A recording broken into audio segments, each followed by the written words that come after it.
All of our team is located in Israel, which basically is a small country, and yet there are people that live in the north and in the south, and we all work in the same Slack channels, I guess.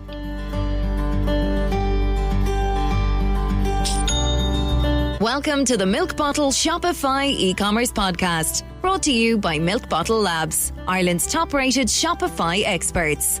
Milk Bottle Labs build, upgrade, migrate and market Shopify and Shopify Plus stores all over the world. Milk Bottle will migrate you onto Shopify with zero interruption, guaranteed, or optimize your Shopify store and maximize store sales.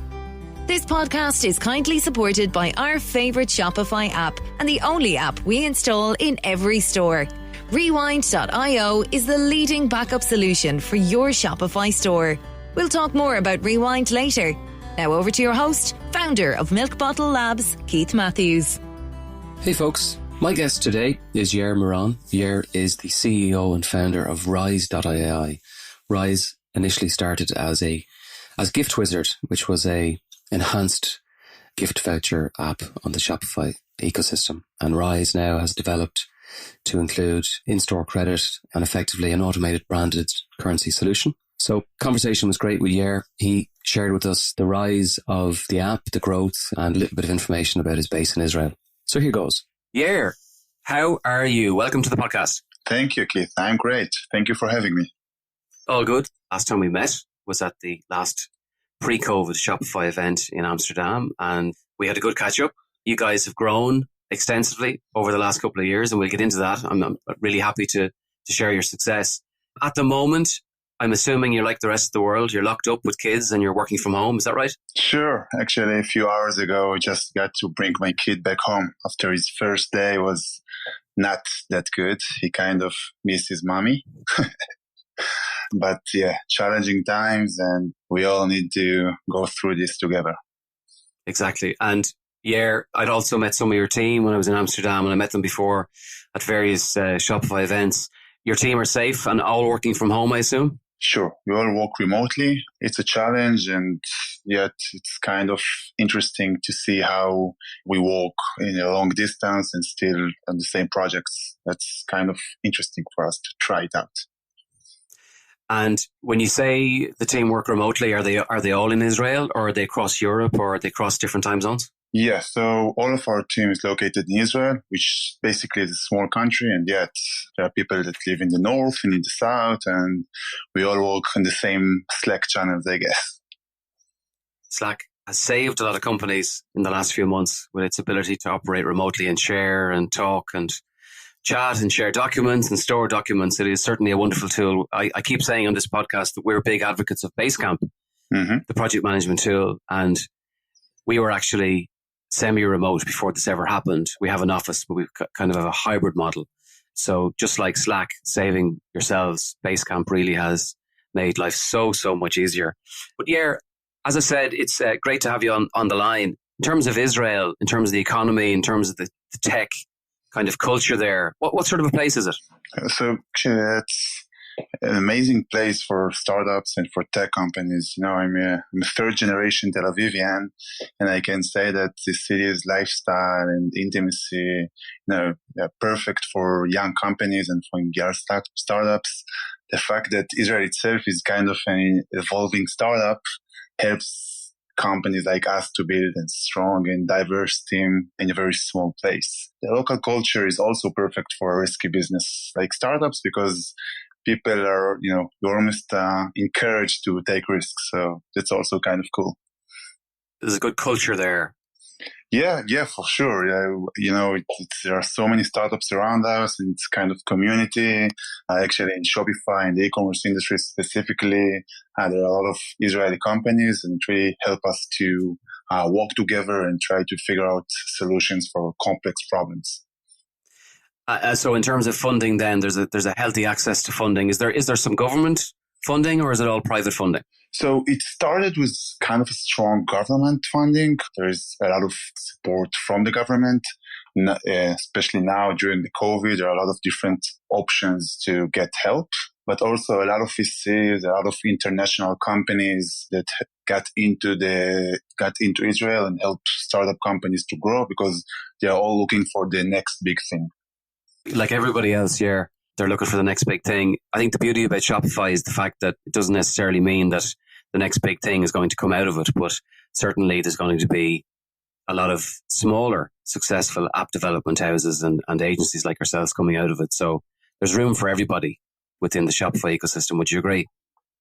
Absolutely. I think that Shopify helps us to grow without external funding, to grow with a lot of understanding of the market. And this is the biggest advantage that an amazing platform like Shopify brings to app developers.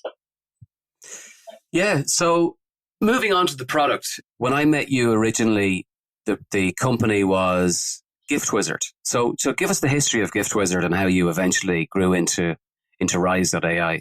Sure. So yeah, actually, we had a very long story here with the changes of the product. We started with a pure gift card product solution, understanding the complexity of offering a good gift card experience. We looked into the Shopify platform and we figured out that the regular gift card experience is not just good enough. So we started to build the whole process again and offered a lot of more advanced gift card options that Shopify didn't offer. I would say that the main option is to send the gift cards directly to the recipient's email, along with a personal message and images, which is basically what most of the people want when they want to send a gift. Yeah, so in case there's some users listening that don't fully understand how the gift card works in Shopify, it's a pretty basic gift card. Effectively, it's you're purchasing a discount code, which is then sent on to the user. But you guys have enhanced that since Gift Wizard. I mean, when I go on to Rise.ai now, and you've rebranded and you're into loyalty. I mean, you could have a separate podcast on loyalty cards. You're in gift cards. You're handling returns and refunds. Are you effectively kind of a one-stop shop for all of those kind of value-add services when it comes to, how would you describe it? Is it purchasing credit? What way would you describe your overall solution? So our goal is to help merchants to re-engage with customers. With time, more and more brands told us that their biggest problem is customer retention. They all loved the gift card solution, but the gift card solution is mostly seasonal, Q4 solution, I would say. And a lot of merchants said that their biggest problem is the ability to bring the customers back to the store and re-engage with them. And then we looked again into the market, and we believe that customer retention is related to the whole life cycle of a customer. So it's not just the specific event, such as a big purchase or someone that opened an account, but it's also in refunds and birthdays and a delayed package. So yeah, we've built a re-engagement platform that helps the merchants to send store credit to the customer in a lot of different events. Thus helps him to bring him back to the store. Yeah, you just mentioned there about gift cards. Are gift cards still a seasonal purchase? That's a very good timing to ask that. First of all, the gift card industry is huge. I think that the number is 62% of merchants want to get gift card as a present. And, gift is something that people buy all over the year. I can still say that we see in our data that the holiday season is the biggest time of gift cards. Then again, gift cards became much more solid payment during the whole season. And we can see it right now during the COVID crisis that a lot of merchants use the gift cards to maintain their business. So are you seeing a rise in gift card purchases at the moment as a result of COVID-19? For sure. Yeah. Actually, we're going to release a nice research about that. We checked more than 3,000 merchants, and we saw that since the beginning of March, there is almost 55% rise in gift card purchases. People buy much more gift cards. Gift cards are not just the gifting solution when they buy gift cards, but also the ways of merchants to maintain their credit lines. And that's all over the world. We have merchants like this in New Zealand and in Australia and in London. A lot of merchants that reach out to their customers and ask them to buy gift cards in order to help them to survive, in order to help them to reach out to the next few, which then they will be able to use it in store or online. So you're saying a lot of online merchants have actually reached out to their base and suggest to buy a gift card, basically because that's cash taken into the business. For sure. Yeah, and then so it's a lifeline, it's a short-term lifeline. Obviously the customer then is going to purchase maybe later on in the year, and they will have to deliver a product with no income. Is that a trend worldwide? We haven't seen that here. That's an interesting point you've just made. So yeah, that's interesting. I'd love to send links after the conversation. But in New Zealand, we work with companies that operate more than 2,500 local cafes and restaurants, and they sold gift card in more than $1.2 million. Distributing that among all the different local places. We have a big company in Strasbourg that did the same with hundreds of merchants. That's definitely something that we see in a lot of different places. I think that for us as a company, that's amazing to see how local communities are related to the businesses, and all those initiatives actually came from them. And it's not something that we reached out to companies and said, let's do that. A lot of municipalities or companies just started this initiative themselves, and it's definitely a trend. Let's take a short break, and I'll share the one app we install on every Shopify build. The team at Rewind.io have developed the leading backup solution for Shopify. Did you know there is no way of recovering lost data from a Shopify store? Rewind.io automatically backs up your store data. In the event of a data loss, usually due to human error, Rewind enables you to rewind your store back to its previous state.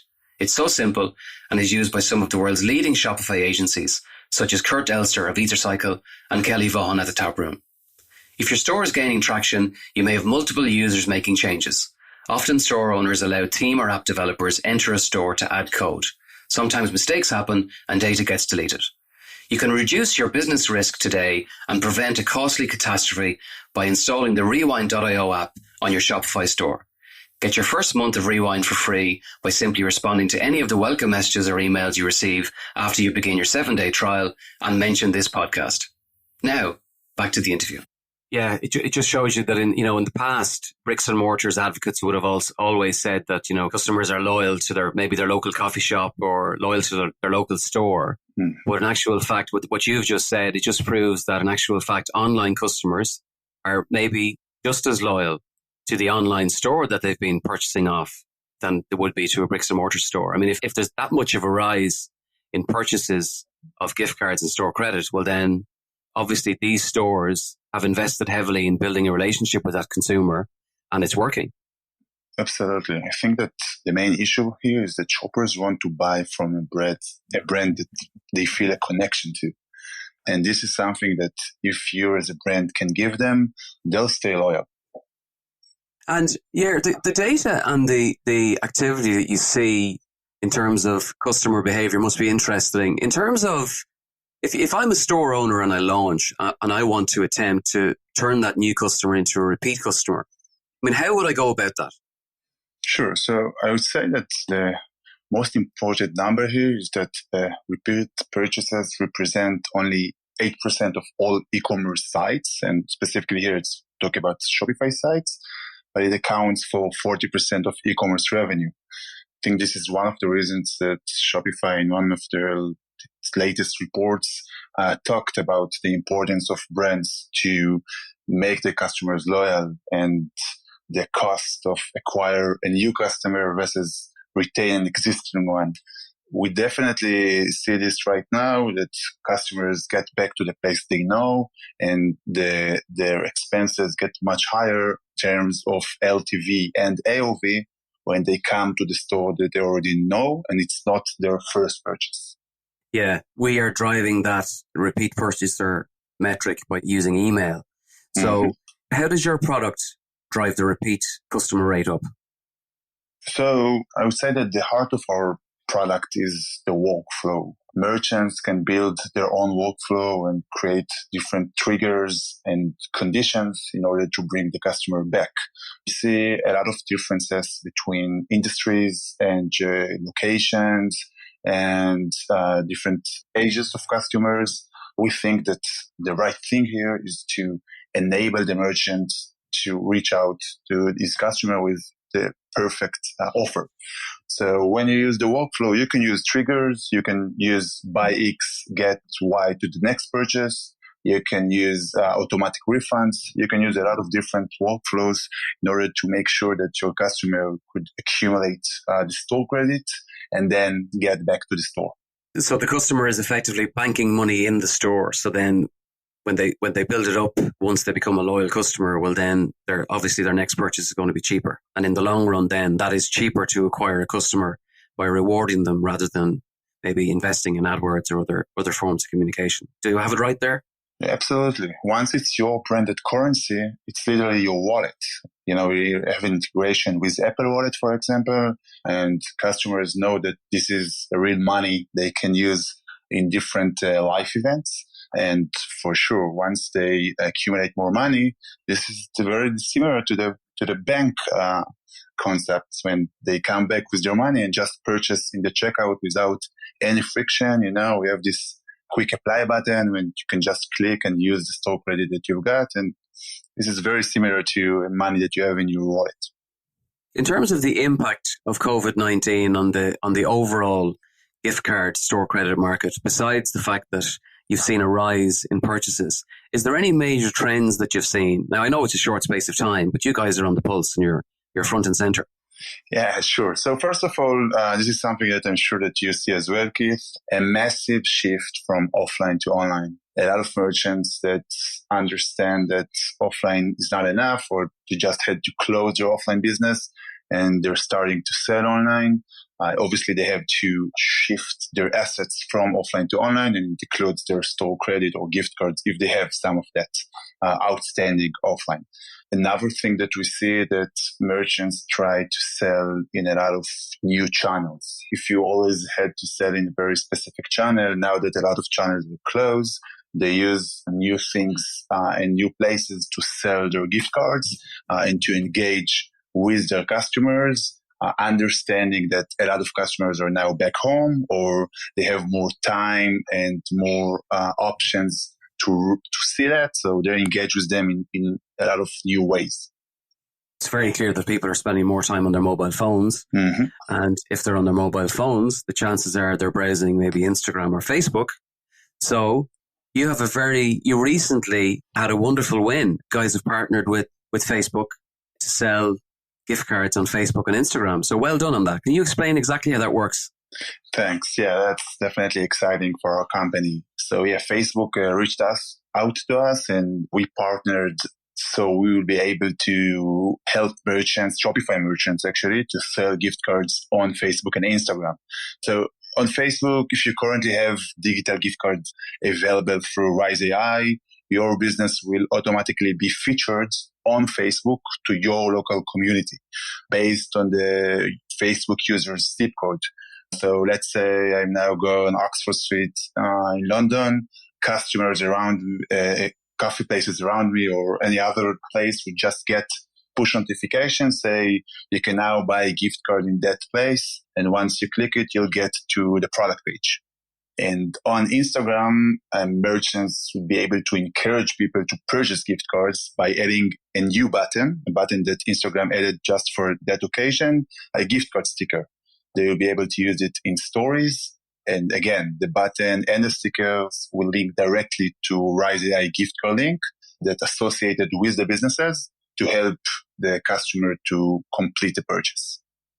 In your testing, and your QA and in rolling it out, were you excited about the results? That's amazing, man.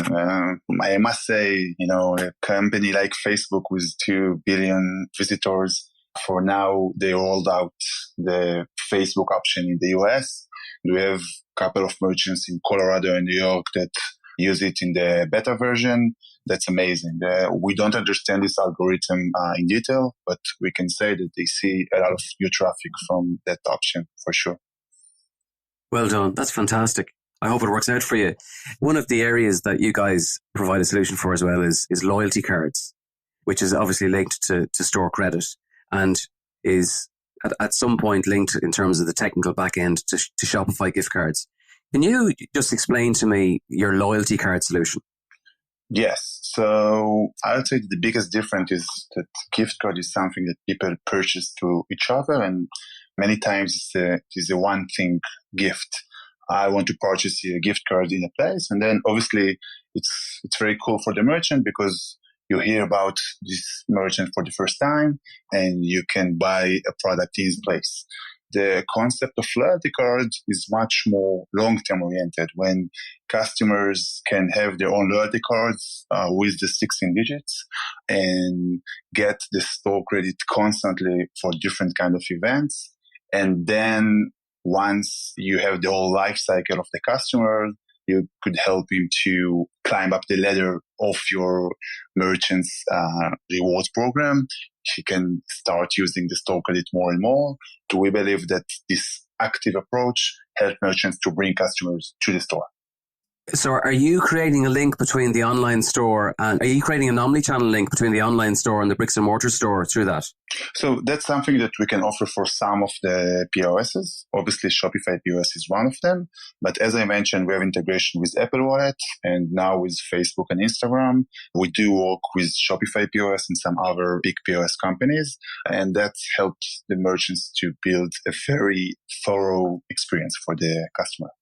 Yeah, the reason I asked that was because, of course, I mean, in Ireland alone, there's probably 2,000 different POS providers. So when you mention linking, bricks and mortar to online, it's extremely complex. There's usually a large integration involved. For most retailers, one of the reasons that actually they don't move online is because they have so much invested in their POS system and so much store credit sold to their bricks and mortar customers that they just simply can't move it online because there's no way to connect it. That's just a challenge that exists in the industry. So that's just the way it is, I suppose.